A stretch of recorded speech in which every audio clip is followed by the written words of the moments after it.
السلام علیکم ورحمۃ اللہ وبرکاتہ۔ بسم اللہ الرحمن الرحیم۔ دوستو، چین کے 3 علاقے اس وقت پاکستان سے زیادہ بارشوں اور سیلاب کی زد میں ہیں۔ یہ علاقے جنوبی مغرب میں واقع ہیں۔ ان کے نام چیننگڈو، گوائنگ-یوان، گارزے اور تبت ہیں۔ چینگڈو کی وادی شیلنگ میں 24 گھنٹوں میں 165.1 ملی میٹر بارش ہوئی۔ یہ علاقے سیاحتی ہیں اور یہاں ہر سال 70 لاکھ سے زائد سیاح آتے ہیں۔ یہ بھی بری طرح سیلاب سے متاثر ہوا، لیکن آپ چین کا کمال دیکھیے۔ حکومت نے ایک رات میں 47,000 لوگوں کو متاثرہ علاقوں سے نکالا، محفوظ ٹھکانوں پر پہنچایا اور انہیں کھانا، ادویات اور کپڑے بھی فراہم کر دیے، اور مقامی اور بین الاقوامی کسی تنظیم سے امداد کی اپیل بھی نہیں کی۔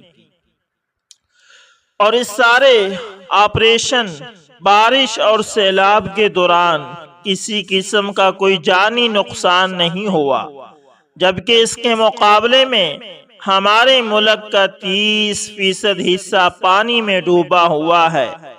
کوئٹہ شہر کی تمام سڑکیں، پل اور موبائل فون ٹاورز ٹوٹ چکے ہیں۔ بجلی، گیس اور پانی بھی بند ہے، اور ATM اور بینکس بھی جواب دے گئے ہیں۔ صوبائی دارالحکومت کا باقی ملک سے عملاً رابطہ ٹوٹ چکا ہے۔ دوسرے علاقوں کی صورتحال بھی اسی سے ہی ملتی جلتی ہے۔ متاثرین کی تعداد 3 کروڑ 30 لاکھ ہو چکی ہے۔ یہ گلگت بلتستان سے لے کر گوادر تک آسمان کی طرف دیکھ رہے ہیں اور آہ زاری کر رہے ہیں۔ سوال یہ ہے، چین ہو، ایران ہو، ترکی ہو، ملیشیا ہو یا پھر باقی دنیا ہو، سیلاب، زلزلے اور خشک سالی وہاں بھی آتی ہے، لیکن یہ اپنے لوگوں کو ان آفتوں سے بچا بھی لیتے ہیں اور دوسروں کی مدد کے بغیر انہیں بحال بھی کر دیتے ہیں۔ کیسے؟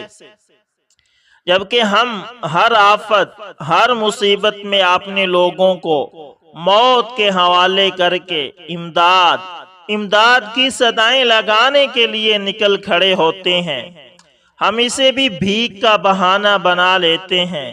کیوں؟ کیا دوسری اقوام سپر ہیومن ہے یا پھر ہم انسانوں کی کوئی پست ترین شکل ہیں؟ ہمارا آخر ایشو کیا ہے؟ ہم شاید آج تک اپنی قوم کو آفتوں کا سامنا کرنے کے لیے تیار نہیں کر سکے۔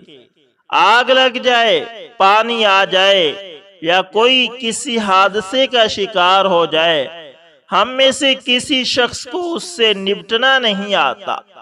دوسرا، حکومت نے بھی آج تک حادثوں اور آفتوں سے نپٹنے کے لیے کاغذی منصوبوں کے علاوہ کچھ نہیں کیا۔ ہم نے قومی سطح پر NDMA اور صوبائی لیول پر PDMA بھی بنا دیا، لیکن یہ بھی نام کے ادارے ہیں اور یہ ہلاکتوں کا ڈیٹا جاری کرنے کے علاوہ کچھ نہیں کرتے۔ حالت یہ ہے، ہم آج تک ملک میں مخیر حضرات کی فہرست تک نہیں بنا سکے۔ حکومت کو چاہیے تھا یہ آفتوں کے دوران کم از کم 5,000 سے 1 کروڑ روپے تک امداد دینے والے مخیر حضرات اور فیملیز کا ڈیٹا اور ٹیلی فون ہی جمع کر لیتی، تاکہ مصیبت کی اس گھڑی میں ہمیں چندے کے لیے اپیلیں نہ کرنا پڑتی۔ حکومت ملک بھر کے تمام کال سینٹرز کو ڈیٹا اور بینک اکاؤنٹ دیتی اور 2 دنوں میں امدادی رقم جمع ہو جاتی۔ ہم کیوں ہر بار ہر آفت میں امدادی کیمپ لگا کر بیٹھ جاتے ہیں؟ کیا ہم 75 برسوں میں یہ بھی نہیں کر سکتے ہیں۔ دوسرا، ملک میں دعوت اسلامی، سیلانی ٹرسٹ، اخوت، کاروان علم فاؤنڈیشن، عیدی، چھیپا، تبلیغی جماعت، جماعت اسلامی اور انجمن طلباء اسلام جیسی سینکڑوں تنظیمیں اور غیر سرکاری ادارے موجود ہیں۔ ملک میں 2.5 لاکھ سے زائد اسکول، پرائمری، میڈل اور سیکنڈری ملا کر اور 3.5 کروڑ سے زائد طالب علم بھی ہیں۔ ہم اگر ان تنظیموں اور اداروں کے کارکنوں کے لیے ریسکیو ورک کی ٹریننگ لازمی قرار دے دیں، ہم اگر انہیں آگ بجھانے، زخمیوں کو اٹھانے، سیلاب میں گھرے لوگوں کو نکالنے اور ضرورت مندوں تک خوراک پہنچانے اور بیماروں اور زخمیوں کی مدد کی ٹریننگ دے دیں اور ان سب کی فہرستیں اپنے پاس رکھ لیں اور ضرورت کے وقت انہیں طلب کر کے کام پر لگا دیں، تو ہمارے پاس 2-4 کروڑ لوگوں کی فورس تیار ہو جائے گی۔ ہم اگر ملک بھر کے اساتذہ کو ڈیزاسٹر مینجمنٹ سکھا دیں تو بھی ہمیں UN کا انتظار نہیں کرنا پڑے گا۔ اور تیسری چیز، دنیا کے بے شمار ملکوں میں ہر گھر میں ڈیزاسٹر اور ریپیئرنگ کے آلات ضرور ہوتے ہیں۔ کیا ہم قوم کو گھروں میں رسے، سیڑھیاں، فالتو بالٹیاں، ہتھوڑیاں اور گنتیاں رکھنے کے لیے بھی تیار نہیں کر سکتے؟ ہم یہ اصول ہی بنا لیں، ملک کا ہر مڈل کلاس شخص اپنے گھر میں ایک ٹینٹ ضرور رکھے گا اور وہ یہ مشکل وقت متاثرہ علاقوں میں بھجوا دے گا۔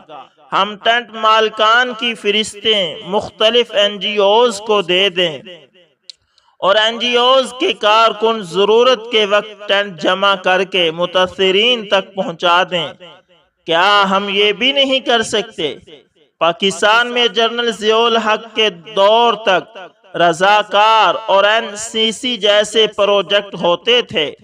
ضلعی انتظامیہ ہر شہر سے رضاکار بھرتی کرتی تھی۔ یہ لوگ مشکل وقت میں پولیس اور سول انتظامیہ کی مدد کرتے تھے۔ یہ پروجیکٹ آج بھی چل رہا ہے، لیکن صرف کاغذوں میں۔ کالجوں میں NCC کے ذریعے طالب علم کو ملٹری ٹریننگ دی جاتی تھی۔ ٹریننگ مکمل کرنے والے طالب علموں کو 20 نمبر اضافی ملتے تھے۔ یہ دونوں پروجیکٹ شاندار تھے۔ دنیا میں امریکہ، سوئٹزرلینڈ اور اسرائیل سمیت 103 ملکوں میں ملٹری ٹریننگ اور ملٹری سروسز لازم ہوتی ہے۔ رضاکار بھی کروڑوں کی تعداد میں ہوتے ہیں۔ ہم یہ دونوں ادارے بحال کیوں نہیں کرتے؟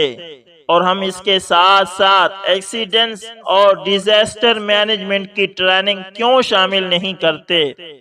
میں مدت سے عرض کر رہا ہوں، حکومت گاڑیوں میں آگ بجھانے کے سلنڈرز، کمبل، ٹارچ، رات کے وقت چمکنے والی جیکٹس اور اضافی خوراک لازم قرار دے، لیکن ہم نے آج تک یہ بھی نہیں کیا۔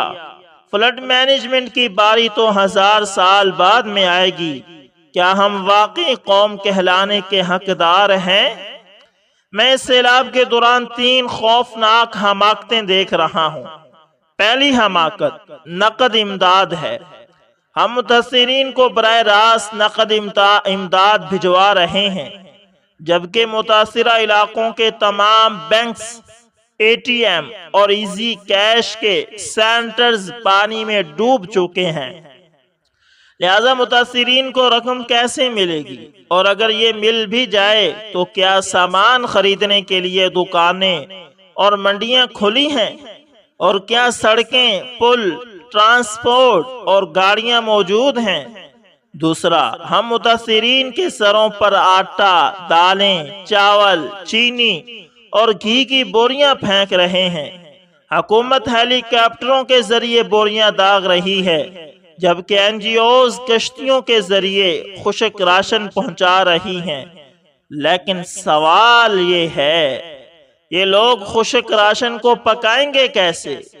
متاثرین 5-5 فٹ پانی میں ڈوبے ہوئے ہیں۔ کیا یہ اس پانی میں چولہے جلا سکیں گے؟ کھانا پکانے کے لیے لکڑیاں، گیس یا بجلی کہاں سے آئے گی؟ اور کیا پھر یہ لوگ خشک راشن کھائیں گے؟ اور تیسرا ایشو، پورے ملک میں اس وقت امدادی کیمپ لگے ہوئے ہیں۔ یہ کون لوگ ہیں اور یہ رقم جمع کر کے کہاں بھجوا رہے ہیں؟ کوئی نہیں جانتا۔ حکومت بھی اس سے لا تعلق ہے۔ کیا ہم ان حماقتوں سے متاثرین کی مدد کر سکیں گے؟ میری درخواست ہے حکومت فوری طور پر ان اداروں کی فہرست اور اکاؤنٹس جاری کر دے جنہیں یہ امدادی کاموں کا اہل یا جنوائن سمجھتی ہے۔ یہ بے شک فوج کو ذمہ داری دے دے، لیکن کسی ایک کو اس صورتحال کو لیڈ کرنے دے۔ پینک نہ کرے، دوسرا سیلاب میں پھنسے لوگوں کو خشک راشن نہ دیں۔ آپ بھنے ہوئے چنے، بھنے ہوئے چاولوں، گڑ اور میوہ جات کا مرنڈا بنائیں۔ آدھا کلو کے واٹر پروف پیکٹ بنائیں اور متاثرین میں یہ پیکٹ تقسیم کر دیں۔ متاثرین فوری طور پر ان سے اپنی بھوک مٹا لیں گے۔ یہ مرنڈا پنجاب، سندھ اور KPK میں عام بنتا ہے۔ آپ بس اس میں تھوڑا سا کوکنگ آئل یا گھی بھی ڈال دیں تاکہ خوراک کے تمام اجزاء پورے ہو جائیں۔ مرنڈا مکمل خوراک ہوگا، اسے ہر عمر کے لوگ کھا سکیں گے اور اسے پکانا بھی نہیں پڑے گا۔ سیلاب زدہ علاقوں میں جب پانی اتر جائے تو آپ بے شک لوگوں کو خشک راشن پہنچانا شروع کر دیں۔ اور اب میری عوام سے بھی درخواست ہے، خدا کے لیے اگر حکومت میں خدا ترسی اور عقل نہیں ہے تو آپ ہی کچھ عقل کر لیں۔ آپ ہی 10-15 فیملیوں کے گروپ بنا کر لوگوں کو ٹریننگ دینا شروع کر دیں۔ 10-10، 20-20 خاندانوں کی NGOs بنا کر لوگوں کی حالت بدلنا شروع کر دیں، اور مہربانی فرما کر اپنے گھر اونچی جگہوں اور کچن دوسری اور تیسری منزل پر بنا لیا کریں، اور چھت پر مٹی بنا کر برسات کے موسم میں اس میں پانی، خوراک، ٹینٹ اور ایندھن محفوظ کر لیا کریں تاکہ ناگہانی صورتحال میں آپ اور آپ کا خاندان کم از کم 2-4 دن تو نکال سکے۔